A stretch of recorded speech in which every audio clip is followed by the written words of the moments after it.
P Supreme. What's going on? We in here. Yeah, we are. Man, I ain't gonna lie.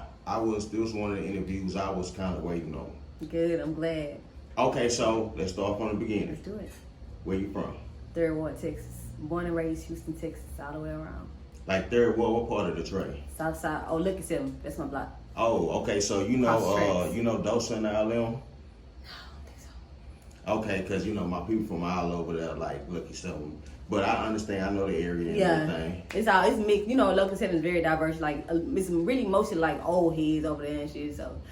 Like a lot of people that grew up with my mama and that watched me grow up, you know what I'm saying, babysitting me. I was the first girl on the block. Yeah. I was the first little girl, so I was everybody's baby. So I'm kind of like everybody's goddaughter in the East and shit and all that. Okay, so you see the changes they doing over there, like right now in the Lucky 7 area. Yes. You got the monorail, Popeyes, all that over there. Like, what do you think about that right now as opposed to when you was growing up, how the area looked? I mean, at first it was hard to accept, but I love it. I love change, and I love change for the better.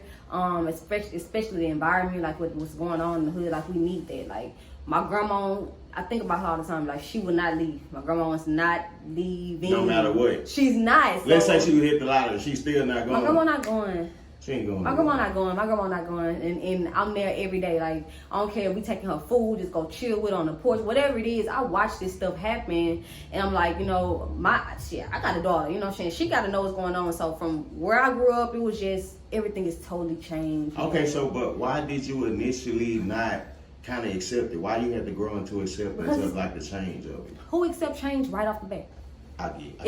It like even when they tore Yates down, it took a part of my body, my soul. It just took so much of me. I haven't even been to the new Yates. When they tore that down, like we was out there for the demolition or whatever, and it tore my soul. It's just like losing a loved one for real. Yeah. So that's kind of what I get, looking at all of this, like the memories, being over here, like having a fight over here, it's gone. Okay, so explain to me what it was like growing up during that time. Like, was it violent? What was the atmosphere like? I mean, it was always violence. The violence was normal. Yeah. Growing up where I grew up, where I'm from, it was normal. But I had a great childhood. I was one of the outgoing kids. I used to like going outside, having dance contests. We fought, but that was normal. You know what I mean? We had block parties. That's normal. It's family. So everything to me was normal. It was good, the bad, and the ugly. Lights off, normal, whatever. Yeah. Normal childhood shit if you grew up in where I'm from. Where we from. Yeah. Okay, so let me ask you this here. Like, I noticed, like, right now, like, they got, what's the name of that college right there? Right across the street from U of H. And you see how, it's a mixture of kids that go there, like, a lot of white kids actually walk through Third Ward. Yes. Like, I'll be seeing them all over there on the needle.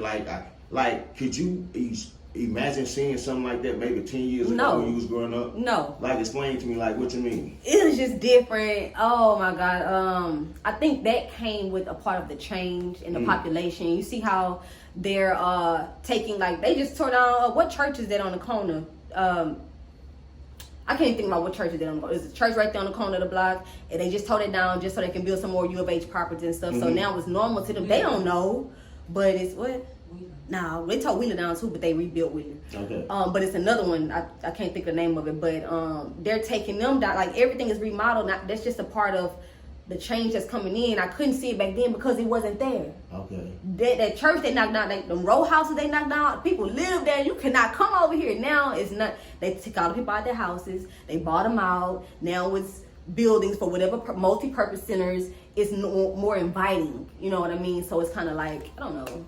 Okay, so when you was coming up, what school you went to? Let's start before Yates. You went to Yates, I mean. Yeah, I went to Yates. Right? I went to Yates. Before Yates, what was it? Before Yates, I went to Leesman Elementary. It's on the southwest side. Okay. Southwest 86. So what made you go outside of your normal, like where you stayed, the area you stayed, to go to school on the west? Nah, you know what it was? Most people went to what was that, Addicts or Douglas or Ryan or whatever. What made you end up going to on the southwest? So what it was is we lived on the west too. Okay. We lived in the hood and we lived on the west. That's what we rested our head. Oh. My mom got us out. My mama took us out the hood and moved us to the southwest side. That was our house. But we stayed with my aunties. We stayed with my cousins.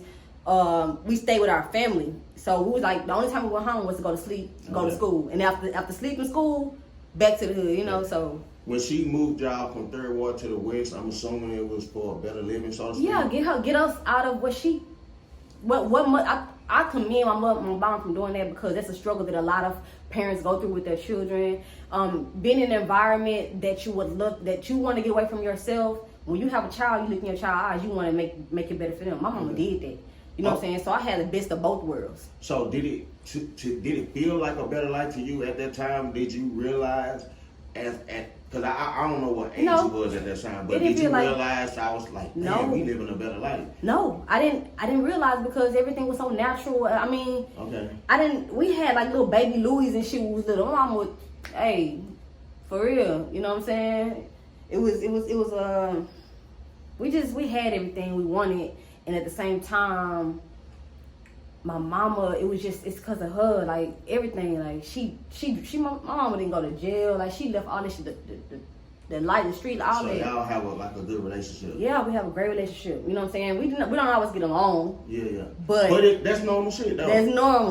But man, you will be surprised at the people that don't even speak to their mom. I know. So, for y'all to have a relationship like that, that's just normal shit. You know what I'm saying? So, like, at that time, was you always into the music? Because a lot of artists say they was into sports before they got into music, and later on in life they tapped into music. I was in everything. So, like, what was you doing before you actually started going to the studio to record? You going to school, you at Yates. What was you doing during that time? Dancing. I was rapping too. You was rapping? I was rapping. Miss Kenya, my auntie, we stayed with Miss Kenya. She was rapping. Like, growing up around her inspired that in me. I didn't know I had it until I'm up late with her. She writing her rhymes. She practicing her raps. How old was this during that time? I probably was like 8 or 9. Damn. I probably was like 8 or 9, going to the studio and stuff with Miss Kenya, like being around it. I was around it early, but I was still a child. I was still very athletic. Dancing is my first love. That's what I did. They used to pay me. I used to dance on the corner, and I used to make so much money. They used to tell me I'm going to the Apollo, and I believed them every time they told me that, because I was a kid. Yeah. Every time they told me they were taking me to the Apollo, I believed them every time, and I never went. No shit. But I had bankrolls. I just gave it to my mama. Okay, so when you say dancing, like what do you mean? Like, can you be like a little bit more specific? Because a lot of girls say dancing as twerking. Like, when you talking about like choreographed type dancing. I can dance. I can move my body. I can move with the music. Not just, I can twerk too. That's natural. But I have a natural flow with the music. Like, I have a natural way with the words. It's just something about it. It's just what it is. Okay, so boom. At that time, let's say you was at Yates at that time. Mm-hmm. Was you actually recording music at that time? No. So what was going on? I'm trying to lead up to the point where you got inspired to actually go do a project. Well, at that time when I was at Yates, I was just rapping at the lunch tables, getting in the groups with Scotty. I don't know if you know Scotty Rap. From the Houston Barcode. Hottest bar battle rapper out. Straight out to Houston, Texas, straight out of Yates. Okay. Shout out to Scotty Raps, by the way. I'm out there with them in they circles, just rapping, just finding a way with it. I think Lil Mama had just my nickname was Lil Mama. Okay. And Lil Mama had just came out with. Rapper, she came out. I'm like, where she come from with my name? She rap. Yeah. I was livid. You know what I mean? Like, I feel like somebody was trying to take something from me. So I started going harder. That's when I was like, I need to get in the studio. I need to make a song. I think that was my final break. So that was kind of like your inspiration to actually get in the... Yeah. But you was always writing and doing music, even back then, like you say, back when you was like 8. You was always... Yeah. Okay, so... I was doing contests and shit, all that. Like what type of contest? Like school contest, pep rally contest, who got the best school pride, school rhyme, and I'm writing full raps about school, no cursing, green and gold colors, mascot. I just had a way with it. It was just coming natural. So how did the I won't say fans, I would say like how would your schoolmates accept, like when you get up there and do your raps, how did they accept you? How did they take you in? Like, was it a struggle to like build yourself? People love me. I'm just it wasn't a struggle. They love who I am more than anything. Okay. People love my character and who I am. So whatever comes with me, they either gonna hate it for real because they probably but 9 times out of 10 they love it because I'm always who I am. I'll probably be serious as hell and then I'll bust out laughing because I'm just goofy as hell after I know I just killed something. Yeah. I'm not. It's like people mistake my, my heart, my courage and confidence for like cockiness. Like, I can be cocky, but that's normal. I think you gotta have all that to be a actual artist anyway. Yeah, you gotta have this. You gotta have it. It gotta come out when it comes out. Like when you see my walk change, that's how you know I'm feeling cocky. Yeah, you know what I mean? Like for real, like you gotta know if you tapped in, like you'll see, you'll be like, okay, B.